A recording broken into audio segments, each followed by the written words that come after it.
right. So let's talk about date night. Here we are. We're married. We've got 4 kids. We're in a growth season of our business. Some of our listeners might identify with this or recall a similar time in life when they were here. Our kids happen to be ages 7 to 13. Jeremiah talks all the time about like, if we get a chance to go out for a date night, we're going to take advantage of it, right? Because between kid activities and, military maneuvers, like the opportunity that we can squeeze in, just have the 2 of us get away and maybe not just talk about business, maybe. But see, here's the thing that you accuse me of pretty regularly is that we typically are having what sort of conversation at date night? The most serious conversation in the restaurant. I mean, that's not just you. I mean, I don't accuse you of that. That's us. I mean, I think for us, we are so intentional, purposeful. Like there's so many good things that we want to move into. It's common. I mean, even back, early college days, we'd look around a restaurant and realize that we're having the most serious conversation in this whole place. Like we are in even, it doesn't have to be like finances, just about life, that we are in it. I know. And I think there's an element, what we're talking about today is kind of how do we deal with important things, serious things, but not have those things take over date night, have them not Yes. take over Saturday morning relaxing, like any of those things. How do you make a place to talk about these big conversations that are important? However, how do you still enjoy and have fun in those moments where you have the opportunity to? Right. Like, don't waste date night having the tax conversation. That's the topic of our podcast today. Yeah, I right. can make a long list though of like conversations not to have it at date night. I mean, let's just be honest. I have been known to create an agenda for date night, right? Like, okay, I have 3 questions. Right, they things. Sometimes more. Most of the time Yeah. we don't get through all of them though. Would you say No. that's true? And people who know us, they're not the fluffy questions that come from some app that says, what's your favorite color? Would these you are questions. rather? Yeah, these are usually much heavier questions of, okay, we're headed towards here. Yeah, exactly. But I think this comes from a story. This is a great story that you and I personally have experienced this. We have many clients have experienced this. We've even had mentors in our lives that we've shared this with. And they said, oh yeah, we had that same issue 20 years ago. Yeah. Is when you're an entrepreneur, you're a business owner, even just someone who's a professional, but you're working, you're doing great, and you're getting towards tax season, and you hear from the CPA, you hear from the accountant, they say, we've done your taxes, and we know you were paying estimates, we know you did all these great things, by the way, here's what you owe. And the number that they show you doesn't seem like that could be a real number that you're going to have to pay. And for business owners, often it comes in a season of growth. You're growing, you're building, you're doing some really good moves, all that extra money that's coming in from good sales. Often they're plowing it back into the business. They're using it to hire people. They're expanding. They're feeling so good about their business because they're finally getting that traction that they want. They're at a new level. They're at the plateau. They're making more money than they ever thought. But often what happens, not always, but often what happens is the estimates or the quarterly payments that generally they would have been making in a normal year, they're just not adequate for this growth year. And so they find themselves significantly further behind than what they thought. And it wasn't just that they're behind, because that happens, but they didn't know about it. And so they use that money for something else and, growth, whatever. And it comes. So this hit us. I mean, real talk. I think that's where you were headed with this is cash flow is maybe more than what you're anticipating. That cash flow can go back into growth of the company. It might be a little bit of lifestyle creep. You're like, this is the year I've experienced more growth than I ever have before, or I got that raise, right? If you're a W-2 income earner, right? Or as a business owner or an entrepreneur, it's time to start that new business. I personally, hey, it's time to buy that new car, right? Like you might have spent your excess cash flow or allocated it otherwise. And then all of a sudden, boom, the other shoe drops and you get the tax bill from Uncle Sam. And most of the time people blame the IRS. Like, I wasn't expecting this. This is a total surprise. Why didn't my CPA let me know ahead of time? And I mean, real talk, this can add a lot of pressure to a relationship. It's like all of a sudden you come home and it's like, I'm sorry, I didn't know you could put that many zeros after your tax bill, And it's all comes in a season of congratulations, the business is doing great, better than it ever has been before. You got that big promotion. And then it's like, no, what are we going to do? Right. So, we want to talk through practically some of the ways that we can shift the mindset and look at this from like a proactive planning perspective. We have experienced situations where as financial advisors, we're brought into the picture in the final hour, in the last moment to try to put a Band-Aid on a tax bill that our clients are anticipating. We have also been brought into this story in anticipation of a higher income year or the sale of a business, et cetera, where they're anticipating a higher tax event. And that gives us, right, cat's out of the bag for all of our listeners. Of course, that's the more advantaged position. But the idea is we want to create kind of a multi-year strategy, a thought process, some intentionality behind this to hopefully avoid this surprise that frankly nobody looks forward to. Yeah. Right. Well, and this is a moment where, as we get into some of the hows and the whats of dealing with this, this is an emotional moment. I mean, we start with the date night. We had a tax bill that came up and it destroyed a date night because we were just looking at each other like, well, why didn't you tell me? Or why didn't you tell me? Yeah. What's this? How do we not know? How do we miss this? And I think there's the real emotions of then feeling, as Laura, as you well said, like we're behind, we're missing something, that whole fear of missing out. Like, what does everyone else know that I don't?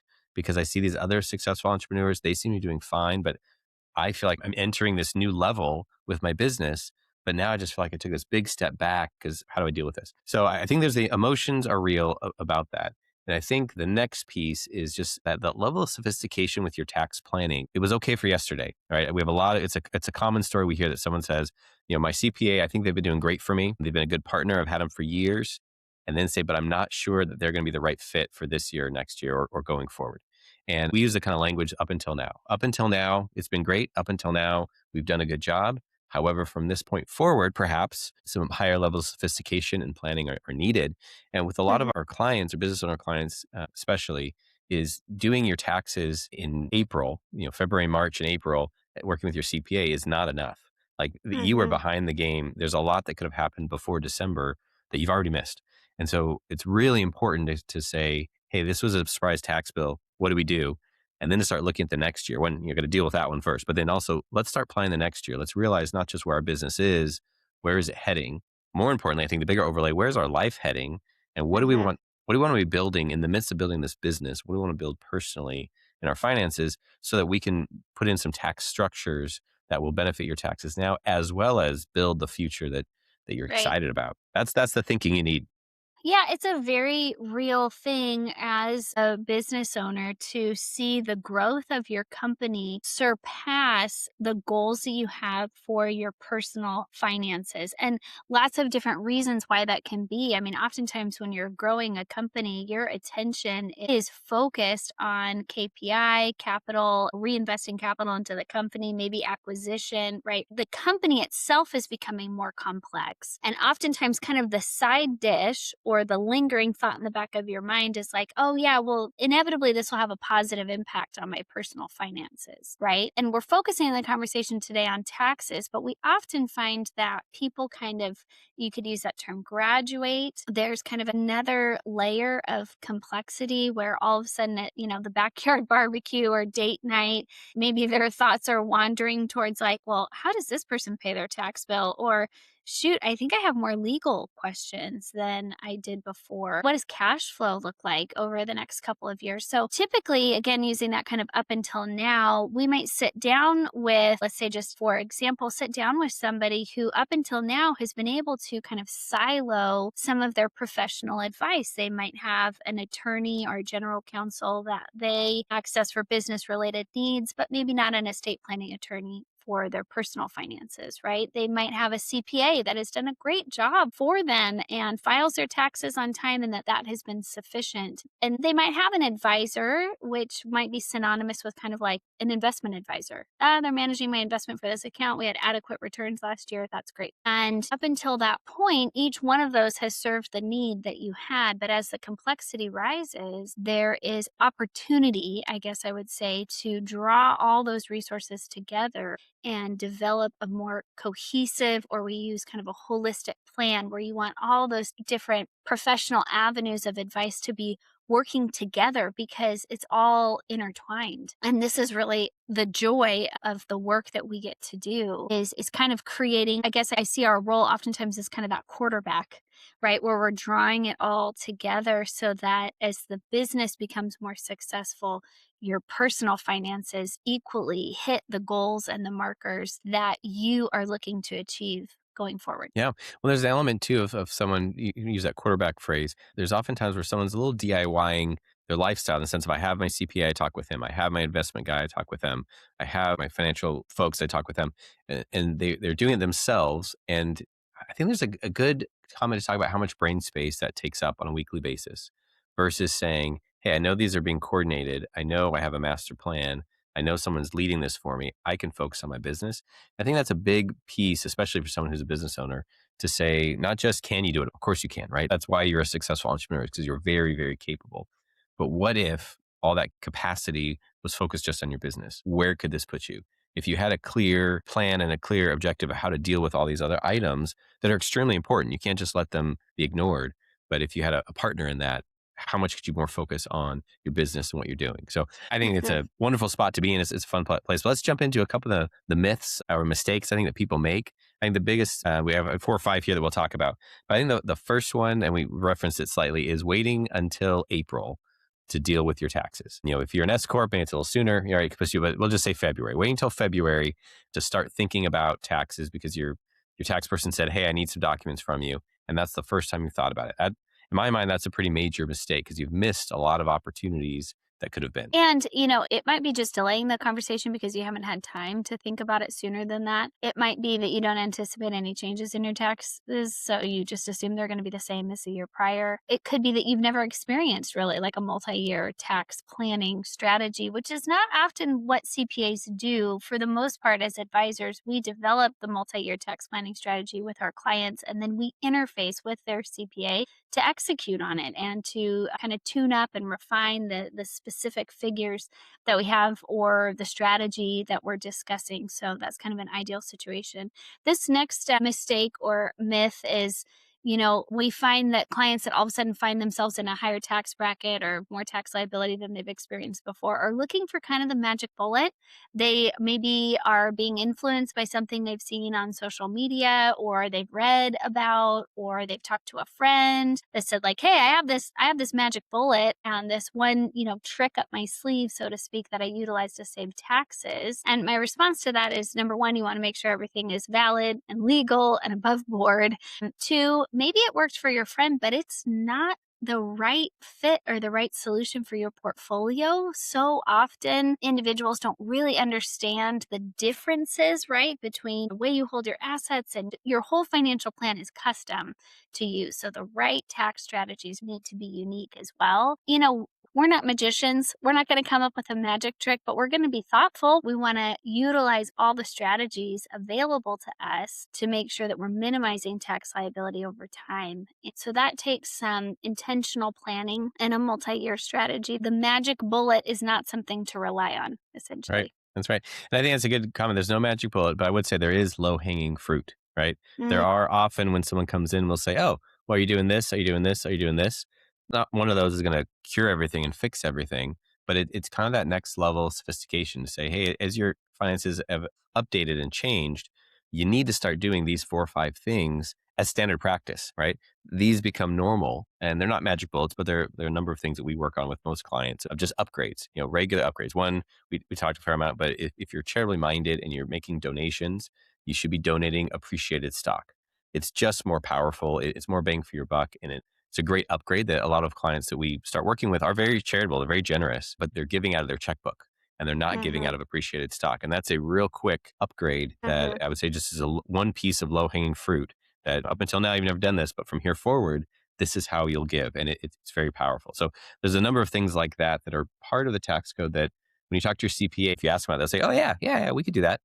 But often they don't bring it out to you. They don't recommend it Yeah. as something that they know to suggest. Whereas when we start with a client, it becomes, "Hey, here's 4 or 5 different things that are now going to just become normal for you. And this will help improve your tax picture going forward." Right. So if you have viewed, your financial advisor as synonymous with your investment advisor, and they're just overseeing one or a few of your investment accounts, that's a different sort of role than what we're discussing here. Our role and the place that I really feel that we add the most value is when we get to intertwine and overlap all the different aspects of your financial portfolio. So not just maximizing your business income and mitigating your tax liability. But as Jeremiah talked about, this might be related to your real estate holdings. It might be related to your retirement plans, your cash flow planning, right? And so you want to have someone who takes a more holistic role because they're all intertwined, right? With estate planning, right? So we talk about our process as planning 360, and you can visualize kind of a full circle. And that's our goal, is proactively to serve our clients in such a way that we're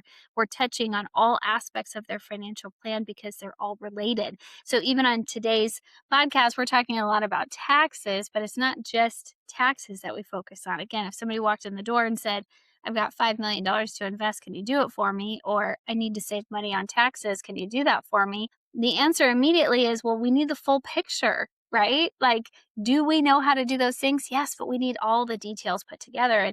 And I would also challenge kind of the mindset shift here. If you're a person who likes to DIY and do this on your own, and you might not be ready, you might not have reached quite that level of desire to hire someone on your team to focus on this, not because you don't know how to do it, but because your highest and best is focused on that season. It might be growing your business, or it might be reinvesting time in the family. It might be spending the extra time that you have now at the level that you've achieved in your business. Maybe you're able to take some time away to start a new business or to do something philanthropic, right? Like, what is your highest and best, and who can you ultimately trust to be at the helm of your personal financial plan as it's all interrelated? That's really good. I kind of hit the myth number 3 of it's just about the taxes, and it's not just about the taxes. And I think to even circle back on, even the very beginning of this conversation, we're talking about date night, right? Of a number of clients we get the opportunity to sit with, or the scenarios where we sit down with and say, where are we headed? What's all this for? What's the point? Like,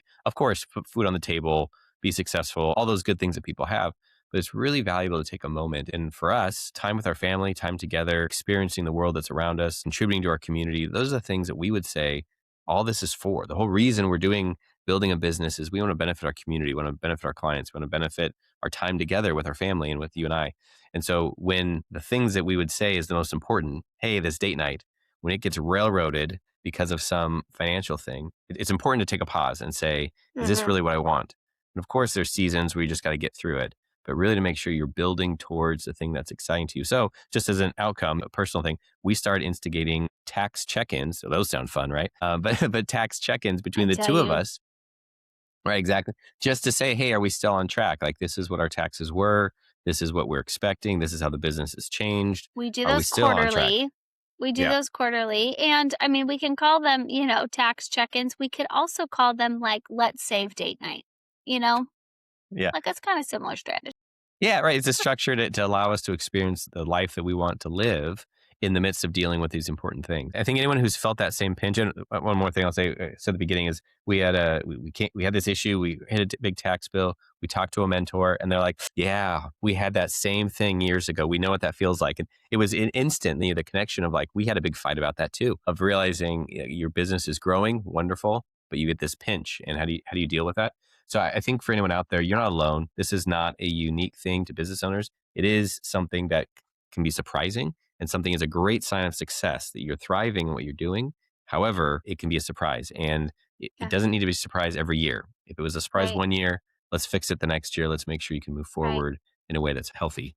Yeah, we talked about how it can realistically create tension in key relationships in your life, but it can also really have a detriment on your motivation as a business owner. If you're like, shoot, all this blood, sweat, and tears I've put in, company had the best year ever, and now I'm suffering from having to pay this bigger tax bill. So the ultimate kind of jujitsu maneuver is to anticipate or see on the horizon some of these events and get some professional advice. You don't have to do this alone. I think it's a unique situation that Jeremiah and I are in the same industry, and we kind of talk and approach sort of tax information in a similar way.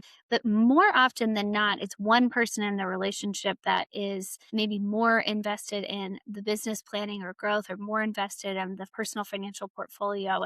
And oftentimes, quite frankly, they feel kind of alone in the decision making process. They want to have a thought partner. And that's the role that we take a lot of pride in, is not making the decisions for our clients. They come to us to discuss them, and we get to come alongside them as a thought partner and say, okay, well, let's kind of look at the outcome and understand circumstances behind each one of these scenarios to help give them good guidance, and really to be a support for the future that they want, because you won't want to work forever. And maybe that's shocking for some of our listeners, but there will be a day, right, where you want to experience more financial freedom. And whatever that means or looks like is widely interpreted based on your own scenario. But how do you get there? It's not just something ambiguous. It is achievable, but you can't do it alone, I would argue. And that it's best done with a team of professionals, people that are there to support you, that understand your goals and want to come alongside you to not just create that motivation, but continue to hold you accountable to some of the objectives that you set to get there. So hopefully this tax topic wasn't as boring as it could be. I think it's really relevant and important to many, many people. Yeah. Well, I think for everyone, it's a save date night. Let's get this stuff Save dealt date with night. and move Yep, forward. exactly. Thanks for listening. We have a few more things to let you know about before we go. Podcast reviews really help us to serve more people and get this information into the hands of the people who need it. Please leave us a review. Even if it's not 5 stars, we welcome the feedback. And we invite you to let us know what topics you would like to hear more about, or what would benefit the people in your life who you're closest to. We have more resources online. Those resources are designed to help you share this great information easily with people in your life.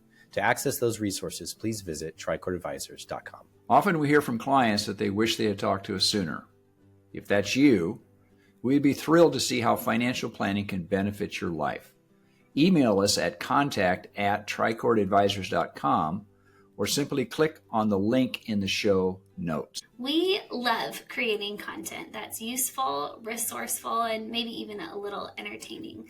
We want to make this mega universe of financial topics and advice applicable and helpful to your life. Remember, at Tricord Advisors, we are your future's best ally.